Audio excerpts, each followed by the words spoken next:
Halo guys, hari ini kita akan bikin konten tentang mikrofon AD Vintage 87 masuk ke soundcard tadi ini Bakon Pro 22. Siap? Yuk, sikat! Wow, wow, wow,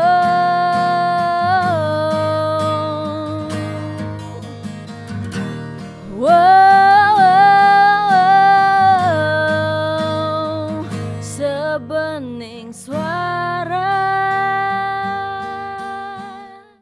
Baik Sobat Asik, itu tadi demo dari mikrofon ini Vintage 87 dari produk dari AD Pro Audio. Tadi masih flat, belum diapa-apain. Sama juga dengan suara saya kali ini adalah saat ini adalah flat tanpa ekualisasi maupun kompresor. Oke, kali ini Sobat Asik mari kita bahas satu mikrofon kondenser dari AD Pro Audio seri Vintage 87. Ini adalah kondenser large diaphragm 1 inci. Ini dia. Dan saya rekam menggunakan soundcard ini Bakon Pro 22 di 192 kHz. Nah, ini dia penampakan dari kardusnya. Mari kita unboxing. Salah satunya adalah ini di sini, jadi kita nggak perlu satu. Nah, kita buka dulu ini. Ada satu unit mikrofon di dalam pouch-nya ya. Kemudian ada ya ini ya, buku panduan. Kemudian ada ini satu shockmount. Jadi udah komplit dengan shockmount-nya. Mari kita buka dalamnya.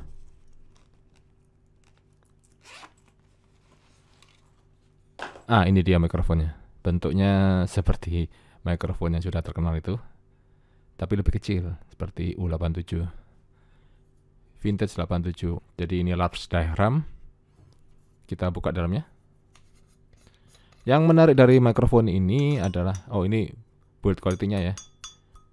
Nah, ini dengar ya. Jadi ini bahannya memang metal. Diral ya, diral bukan metal. Ini dalamnya komponen elektroniknya.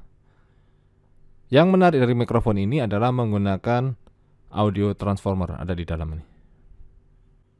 Kemudian ada switch. Ini switchnya adalah low cut, mungkin di sekitar 75 Hz. Jadi kalau mau switch tinggal dibuka, kemudian kita switch ke sini, atau tinggal dipotong di plug-in. Oke, ini adalah cardioid mikrofon. Artinya dia akan menerima suara dari sini ya, jadi tidak bisa menerima dari belakang maupun samping. Yang biasanya ada di ini, kalau dia ada tanda ini adalah cardioid, berarti mulut kita ada di sini kalau mau ngomong atau nyanyi. Kita coba seberapa lebar. Oke, jadi jarak saya sekitar 5 cm. Ini langsung dari arah mikrofon yang satu arahnya tadi ya, cardioid. Kemudian kita putar 1 cek 1 2 3. Ini langsung dari sampingnya suaranya otomatis low-nya berkurang ya. Karena memang dia penangkapan dari sebelah sini. Bagaimana kalau dari sisi belakang? Dari sisi belakang suaranya seperti ini. Nah, kembali ke samping seperti ini dan normal lagi ke depan seperti ini. Ready? 1, 2, 3.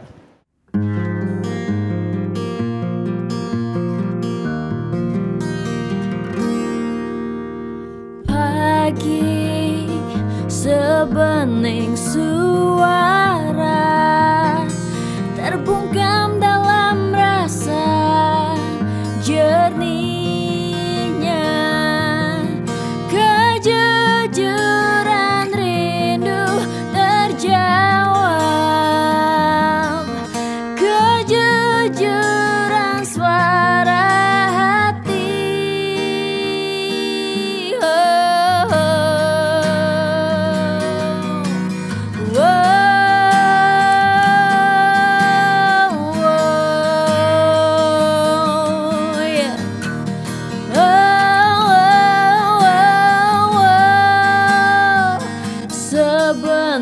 suara.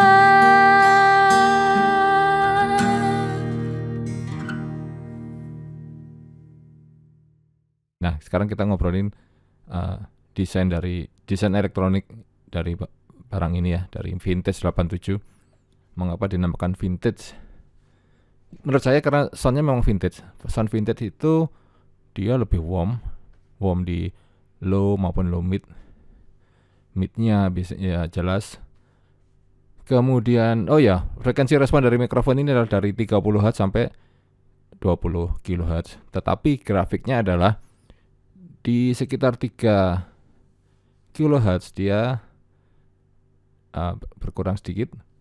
Kemungkinan karena desainernya mempertimbangkan suara untuk mengurangi S. Kemudian di 12 kilo dia mulai roll off. Nah, itu suaranya sedikit doff. Jadi itulah yang disebut vintage. Sound vintage seperti itu. Nah, apakah mikrofon vintage ini tidak bisa dibikin modern? Nanti kita buktikan ya. Sebelum kita jajal ke sana, saya mau ngomongin sedikit tentang mengapa dia menggunakan trafo. Memang desain vintage itu, semua mikrofon vintage itu menggunakan trafo ya, karena tahun-tahun segitu desainnya memang masih menggunakan trafo. Apa itu trafo? Trafo itu adalah komponen elektronik berupa gulungan di dalam inti core yang terbuat dari tembaga, besi, atau nikel. Masing-masing dari material tadi suaranya juga berbeda-beda.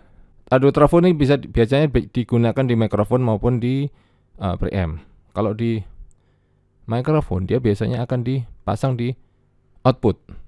Fungsi dari trafo ini adalah salah satunya adalah untuk penguatan sinyal.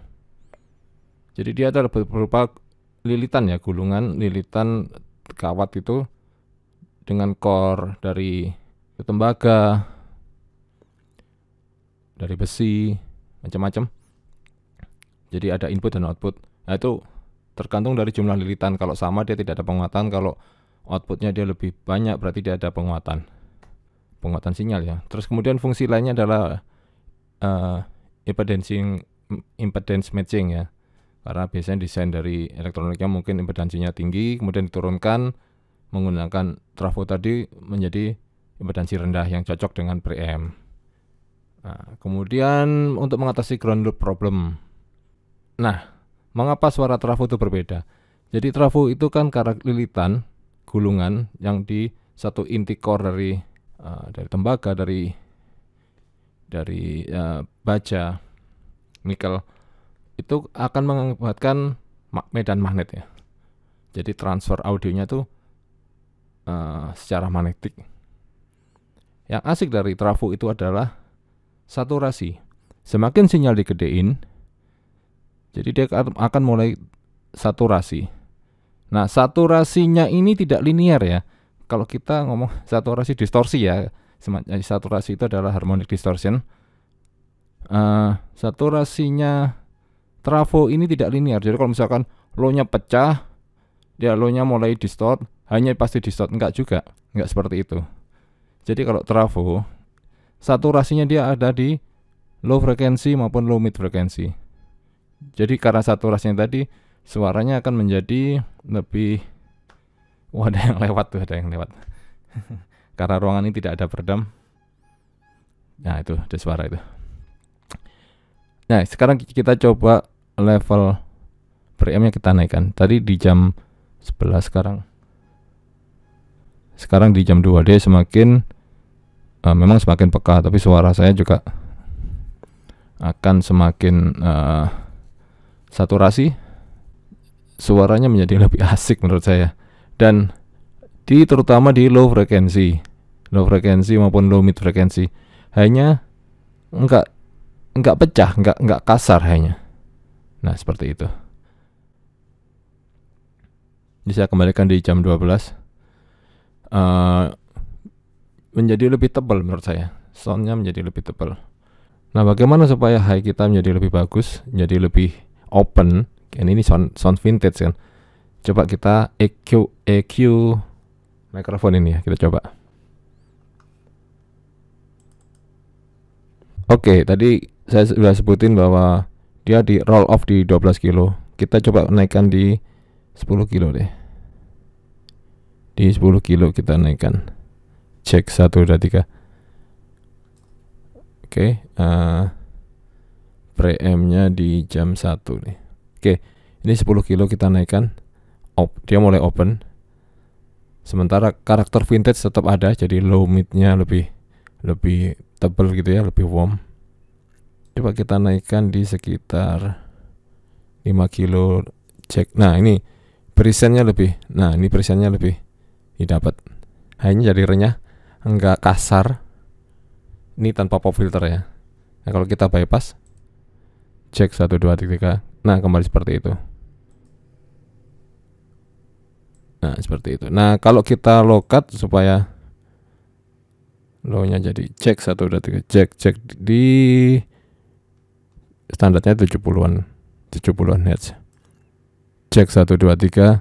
Low-nya jadi lebih rapi kalau di low cut di sini. Nah, sekarang kita bypass bagaimana suaranya. Cek 1, 2, 3. Cek 1, 2, 3. Ini suara bypassnya seperti ini. Nah, kita on kan. Nah, seperti itu. Kita bypass lagi ya. Nah, itu tadi penjelasan saya tentang desain trafo yang digunakan di mikrofon ini. Sedikit lebih panjang penjelasannya. Nah, bagaimana performa versus harga? Menurut saya harganya ini untuk mikrofon yang menggunakan trafo dengan desain seperti itu, ini adalah sangat-sangat murah. Enggak sampai 2 juta, kisaran 1,5 jutaan lah di bulan Desember 2020. Jadi worth it banget dengan build quality tadi, bahannya bukan plastik, large diagram gold condenser, cardioid, ada trafonya, dengan harga segitu sangat worth it.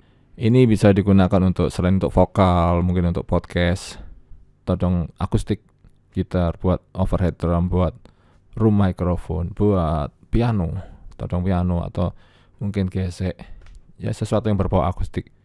Sangat-sangat worth it, sangat-sangat recommended. Terima kasih sudah nonton. Kamu mesti coba sendiri. Sebening suara